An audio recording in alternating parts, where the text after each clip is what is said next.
Good morning everyone.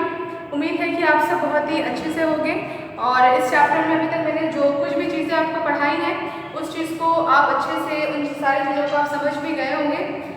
आज हम पढ़ने वाले हैं फीमेल रिप्रोडक्टिव में यूटेरस के बारे में। इससे पहले अगर आपने वीडियोस को नहीं देखा है तो प्लीज़ पहले आप पीछे वाले वीडियोस को आप पहले सारे वीडियोस को देखिए एंड देन फिर इसको देखना, मतलब इसको समझना आपके लिए आसान रहेगा। अब आज जो हम पढ़ने वाले हैं फीमेल रिप्रोडक्टिव के यूटेरस के बारे में। इससे पहले मैंने आपको बताया था कि फीमेल्स में एक जोड़ा ओवरी होती है, मतलब अंडाशय होता है और अंडाशय से क्या निकलता है, ओवम निकलता है, ठीक है। और ये जो ओवम है, देखो यहाँ पे मैंने एक ओवरी को बनाया है, ये एक ओवरी है और यहाँ पे क्या है, दो ओवरी है। ये दोनों ओवरी जो है ये कहाँ पे प्रेजेंट होती है, पेल्विक रीजन में प्रेजेंट होती है। मतलब पेल्विक रीजन को हिंदी में हम बोलते हैं श्रोणि मेखला में ये उपस्थित होती है और ये लिगामेंट्स के द्वारा क्या होती है, यूटेरस के से और पेल्विक वॉल से ये लिगामेंट्स के द्वारा ये जुड़ी हुई होती है, ठीक। लिगामेंट क्या होता है ये आप लोग मुझे व्हाट्सएप पे कमेंट करके बताओगे कि लिगामेंट का मतलब क्या होता है। अब हम आगे बढ़ते हैं और इस पूरे यूटेरस के बारे में पढ़ते हैं। इस पूरे डायग्राम को समझने की आज हम कोशिश करेंगे। सबसे पहले यूटेरस को हम वॉर्म भी बोलते हैं, ठीक है। ये सिंगल इन नंबर होता है, मतलब संख्या में इसकी संख्या कितनी होती है, एक होता है। ये इनवर्टेड पियर शेप होता है। इनवर्टेड पियर शेप का मतलब क्या है, ये उल्टा नाशपाती के आकार का दिखने में होता है। पता नहीं लग रहा है कि नहीं, लेकिन हाँ उल्टा नाशपाती के आकार का दिखने में होता है।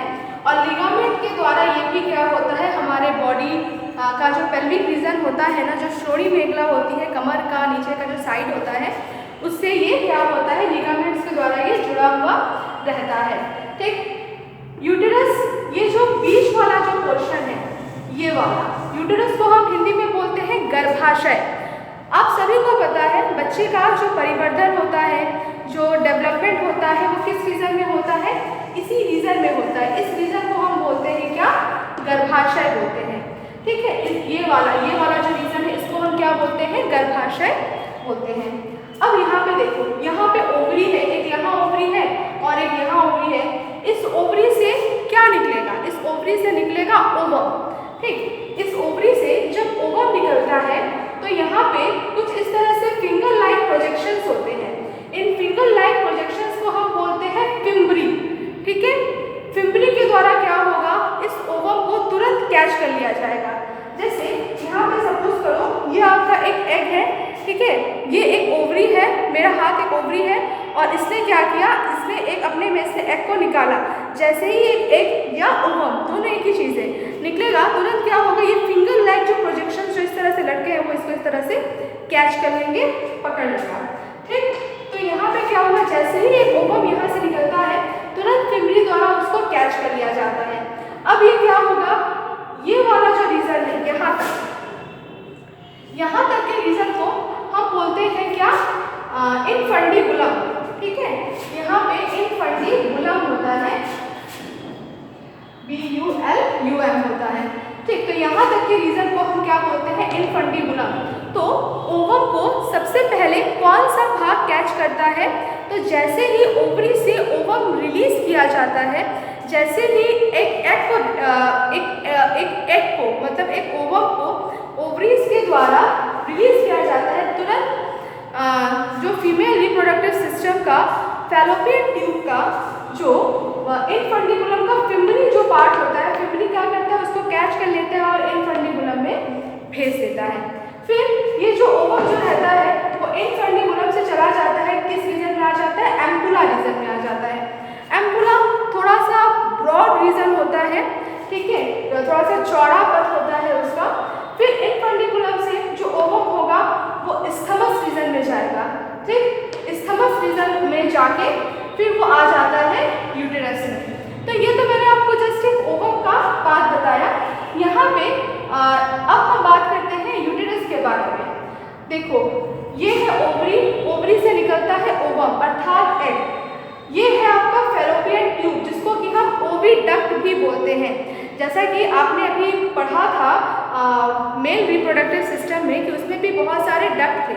फॉर एग्जांपल ग्रेटर टेस्टिस था, उसके बाद आपका था वासा एफ्रेंशिया था, एपिडाइडमिस था, उसके बाद आपका लास्ट क्या था, वास डिफरेंस था। तो इसमें भी उस तरह से ओविडक्ट होता है जिसको कि हम फैलोपियन ट्यूब बोलते हैं, फिर यूटेरस होता है, वेजाइना होता है। तो ये भी इस तरह इसमें फीमेल रिप्रोडक्टिव सिस्टम में एक डक्ट की तरह ये काम करते हैं। तो इसमें ओवरी है जिसके द्वारा ओवम या एग निकलेगा, ठीक। उसके बाद वो जाएगा कहाँ पे, फैलोपियन ट्यूब के पास। फैलोपियन ट्यूब को 3 रीजन्स में डिवाइड किया जाता है। पहला इनफंडिबुलम, दूसरा एम्पुला, तीसरा इस्थमस। इस्थमस, एम्पुला, इनफंडिबुलम, ये तीनों जो होते हैं किसके पार्ट है, फैलोपियन ट्यूब के पार्ट है। जिसमें इनफंडिबुलम के पास होता है फिम्बरी। फिम्बरी क्या होता है, फिंगर लाइक प्रोजेक्शंस होते हैं जो कि ओवम को तुरंत कैच करने का काम करते हैं, ठीक। इनफंडिबुलम के थोड़ा सा ऊपर एक चौड़ा ब्रॉड रीजन होता है जिसको हम बोलते हैं एम्पुला। एम्पुला के ऊपर थोड़ा सा एक नैरो वे होता है, एक नैरो पाथ होता है जिसको हम बोलते हैं इस्टमस। अब एक यहाँ पे एक पॉइंट और है जो आपको याद रखनी है। याद रखने वाला पॉइंट इसमें क्या है कि जो फर्टिलाइजेशन का जो प्रोसेस होता है, स्पर्म और एग जब आपस में फ्यूज करते हैं तो उस फ्यूजन को हम बोलते हैं फर्टिलाइजेशन। वो फर्टिलाइजेशन का जो प्रोसेस होगा वो एम्पुला एंड इस्थमस के बीच में होगा, ठीक है। एम्पुला एंड इस्थमस जंक्शन पे वो होता है, मतलब जहाँ पे एम्पुला इस्थमस रीजन आपस में मिलते हैं उस जगह पे क्या होता है, फर्टिलाइजेशन मतलब निषेचन की प्रक्रिया होती है। तो निषेचन की प्रक्रिया कुछ यहाँ पे होगी। अब हम देखते हैं यूटेरस में कौन कौन से पार्ट होते हैं। तो यूटेरस का ये जो ऊपर वाला जो आपको इस तरह से उभार की तरह जो आपको संरचना दिखाई दे रही है, इसको हम बोलते हैं फंडस, ठीक। उसके बाद यूटेरस में एक कैविटी होती है जिसको कि हम गुहा बोलते हैं, गर्भाशय गुहा हिंदी में बोलते हैं। यूटेरस में आपकी 3 लेयर्स होती हैं। पहली लेयर्स इसमें क्या है, एंडोमेट्रियम, दूसरी है मायोमेट्रियम और तीसरी है पेरीमेट्रियम। एंडोमेट्रियम को देखो मैंने यहाँ पे ब्लू कलर की लाइंस दिखाने का प्रयास किया है, एंडोमेट्रियम, ठीक है। ये ब्लू कलर की लाइंस है जो मैंने यहाँ पे इस तरह से दिखाने का प्रयास किया है, ये क्या है, एंडोमेट्रियम। अब एंडोमेट्रियम की कुछ खासियत सुनो। मेंस्ट्रुअल साइकिल के दौरान हर महीने में जो फीमेल्स को ब्लड लॉस होता है तो उसमें जो ब्लड जो निकलता है उसमें कौन कौन से भाग निकलते हैं। एक तो पहला है जो ओवम होगा वो निकल जाएगा मेंस्ट्रुअल साइकिल के दौरान, और जो एंडोमेट्रियम की जो लाइनिंग होती है ये वाली, ये भी क्या होती है, निकल जाती है, ठीक है। मेंस्ट्रुअल साइकिल के दौरान क्या निकलता है, एंडोमेट्रियम लेयर निकलता है। किसका होता है एंडोमेट्रियम लेयर, यूटेरस का भाग होता है, एंडोमेट्रियम लेयर निकल जाएगा। मायोमेट्रियम लेयर का यहाँ पे क्या काम होता है, प्रेगनेंसी के दौरान जब 9 मंथ पूरे हो जाते हैं किसी भी फीमेल के, तो उसमें जो संकुचन कॉन्ट्रैक्शन का जो प्रोसेस होता है, कॉन्ट्रैक्शन मतलब एक संकुचन मतलब जो पेन होता है, पेन क्यों होता है, क्योंकि एक तरह का संकुचन होता है, कॉन्ट्रैक्शन होता है किसमें, मायोमेट्रियम में। ये जो मिडिल वाली जो लेयर है ना, ये है मायोमेट्रियम, ठीक है। मायोमेट्रियम की जो मसल्स होती हैं वो कॉन्ट्रैक्ट करती हैं, सिकुड़ती हैं। सिकुड़ेंगी तो क्या होगा, जो बेबी होता है इस यूटेरस के अंदर उसको क्या करेगा, बाहर की तरफ उसको पुश करने का, ढेलने का प्रयास करेगा। तो मायोमेट्रियम के द्वारा किया जाता है। पेरीमेट्रियम, ये बाहर की पतली वाली जो लाइनिंग जो मैंने बनाई है व्हाइट कलर वाली, ये है पेरीमेट्रियम। तो यूटेरस में 3 लेयर्स होती है।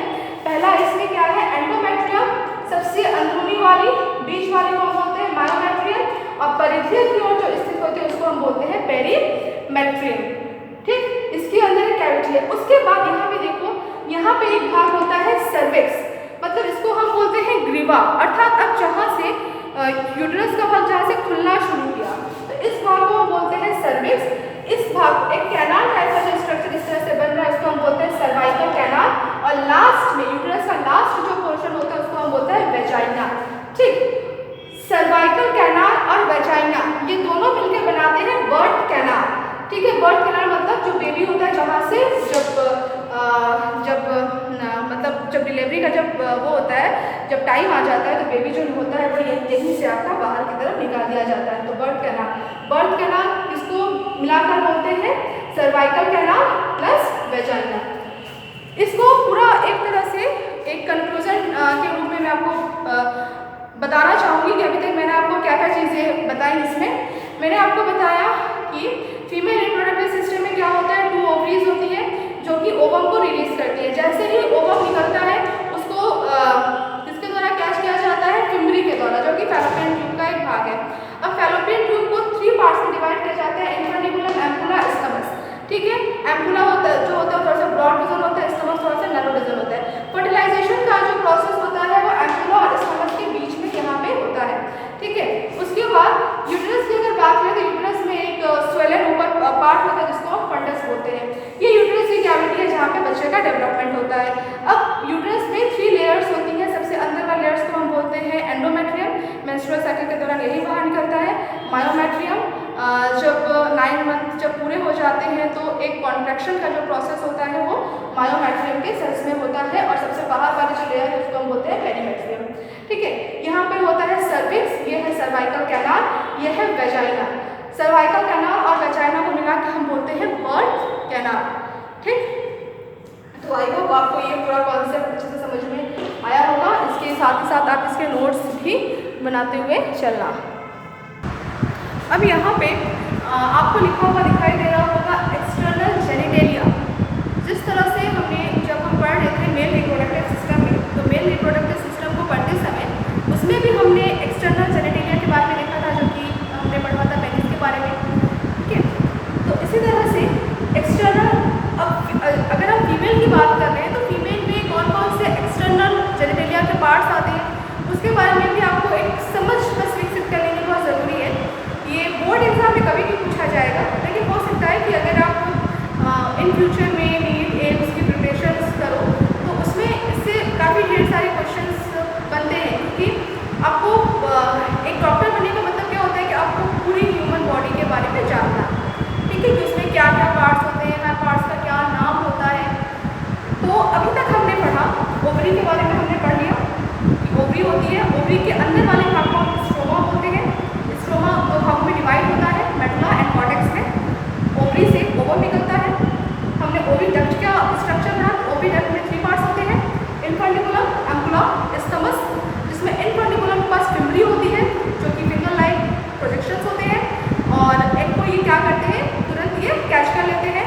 ठीक, उसके बाद यहाँ पे क्या है, हमने फिर यूट्रस के बारे में पढ़ा और यूट्रस के लेयर्स के बारे में भी हम लोगों ने समझा। अब हम करते हैं एक्सटर्नल जेनिटेलिया के बारे में कि वो क्या होते हैं। एक्सटर्नल जेनिटेलिया में 5 मेन थिंग होती है। पहला होता है मॉन्स प्यूबिस। ठीक, एनसीईआरटी में थोड़ा सा अजीब अजीब तरह का नाम लिखा हुआ है, लेकिन ब्रैकेट में उसमें इंग्लिश वाला भी नाम लिखा हुआ है। आप लोग इंग्लिश वाला जो नाम है उसी को आप लोग समझने और याद रखने की कोशिश करें। हिंदी वाला नाम भूल जाओ कोई बात नहीं। मॉन्स प्यूबिस होता है, लैबिया मेजोरा होता है, लैबिया माइनोरा होता है, हाइमन होता है, क्लाइटोरिस होता है। अब देखते हैं ये किस तरह से होता है और एक एक के बारे में थोड़ा डिटेल हम इसका समझ लेते हैं। मॉन्स प्यूबिस, मॉन्स प्यूबिस जो होता है कुछ इस तरह का स्ट्रक्चर एक होता है।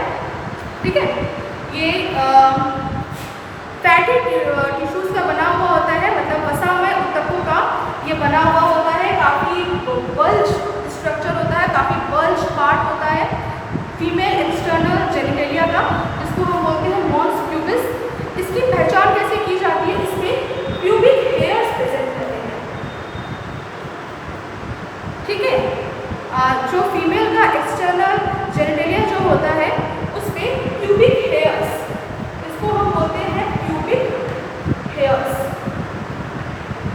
प्यूबिक हेयर्स प्रेजेंट रहता है जो कि क्या करता है, वेजाइना को, ये वेजाइना यहाँ पे मैंने लिखा हुआ है ना वेजाइना, जो कि वेजाइनल ओपनिंग को क्या करता है, चारों तरफ से उसको कवर किए हुए रहता है। तो मॉन्स प्यूबिस होता क्या है, वसामय ऊतकों का ये बना होता है जो कि वेजाइनल ओपनिंग को कवर किए हुए रहता है।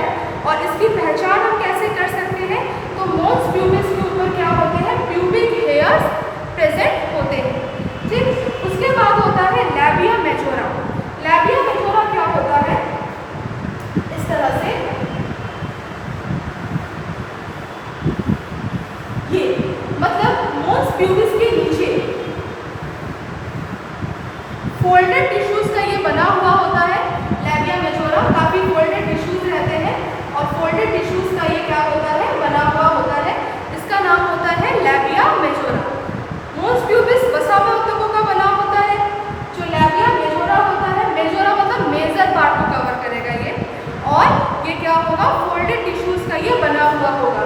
लेबिया मेजोरा के नीचे उपस्थित होता है लेबिया माइनोरा। लेबिया माइनोरा जो होता है ये भी क्या करता है, वेजाइनल ओपनिंग को पूरा वो करता है, मतलब पूरा कवर करता है। और एक पॉइंट पे ये आके एक दूसरे से क्या हो जाते हैं, मिल जाते हैं।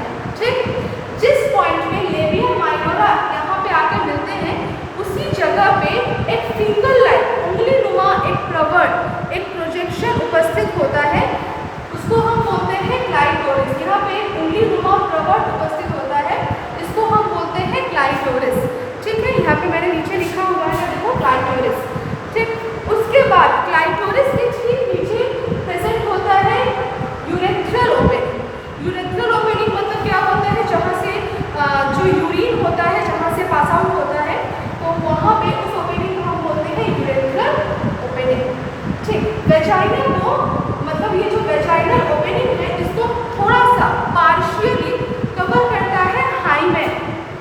ठीक है, इसको पार्शियली कवर करता है हाइमेन, जो कि एक तरह से फीमेल्स के वर्जिनिटी को भी ये डिनोट करता है। ठीक, तो इतना आपको समझ में आया कि नहीं। एक्सटर्नल जेनिटेलिया हमने पढ़ा क्या आज, फीमेल के एक्सटर्नल जेनिटेलिया के बारे में। उसमें हमने सबसे पहले क्या पढ़ा, हमने पढ़ा मोन्स प्यूबिस के बारे में, जो कि वसा में ऊतकों का बना हुआ एक संरचना होती है। फिर मोन्स प्यूबिस के नीचे क्या उपस्थित होता है, लेबिया मेजोरा, नाम से ही क्लियर है। लेबिया मेजोरा के नीचे होता है लेबिया माइनोरा। लेबिया माइनोरा जहाँ पे एक दूसरे में मिलते हैं इस तरह से, वहाँ पे एक फिंगर लाइक प्रोजेक्शन होता है। उस फिंगर लाइक प्रोजेक्शन या उसको हिंदी में प्रवर्ट लिखा होगा, वहाँ पे उपस्थित होता है एक क्लाइटोरिस नाम का, मतलब उस फिंगर लाइक प्रोजेक्शन का नाम होता है। हाइमेन जो होता है वो वेजाइनल ओपनिंग को पार्शियली कवर करता है। ठीक, तो इतना तो क्लियर होगा। आप चाहो तो आप इसका स्क्रीनशॉट ले सकते हो। अब आगे जो हमको पढ़ना है वो पढ़ना है मैमरी ग्लैंड के बारे में। मैमरी ग्लैंड के बारे में जब हम पढ़ लेंगे और आपको समझ में आ जाएगा, तो आपको फीमेल रिप्रोडक्टिव सिस्टम जो एक तरह से आप पूरा उसकी मतलब उसके पूरे पार्ट्स को आप समझ जाओगे।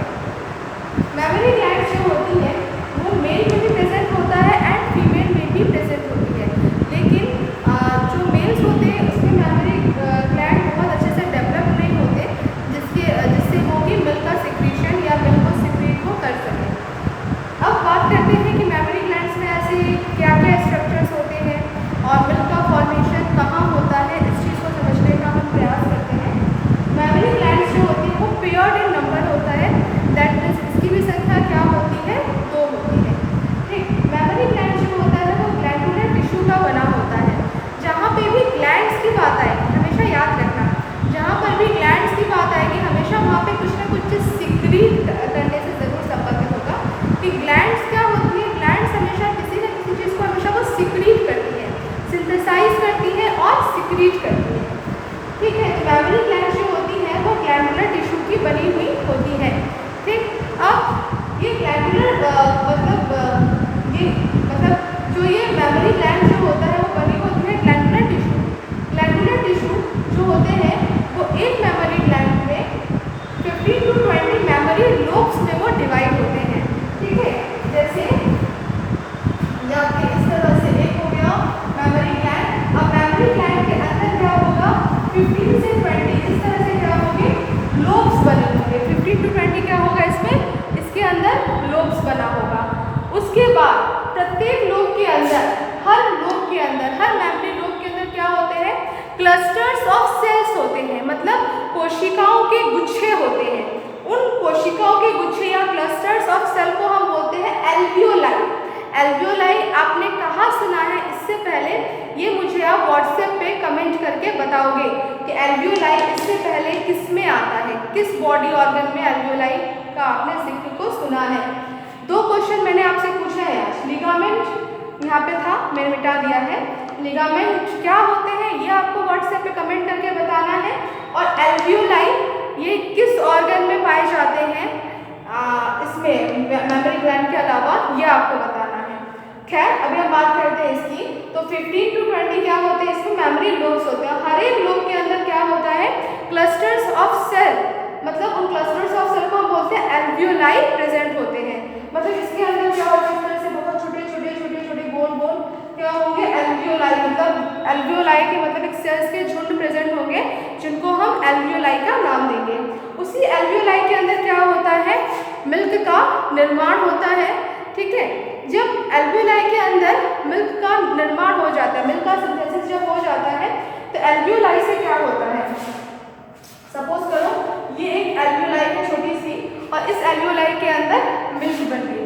ठीक है, यहाँ पर भी छोटी सी एल्वियोलाई है, यहाँ पर भी छोटी सी एल्वियोलाई है, और हर एल्वियोलाई के अंदर मिल्क बनी हुई है। तो इसके अंदर क्या होते हैं, इस तरह से छोटे छोटे टिब्यूल्स होते हैं। तो मिल्क को क्या कर दिया जाता है, मेमोरी टिब्यूल्स में मिल्क को भेज दिया जाता है।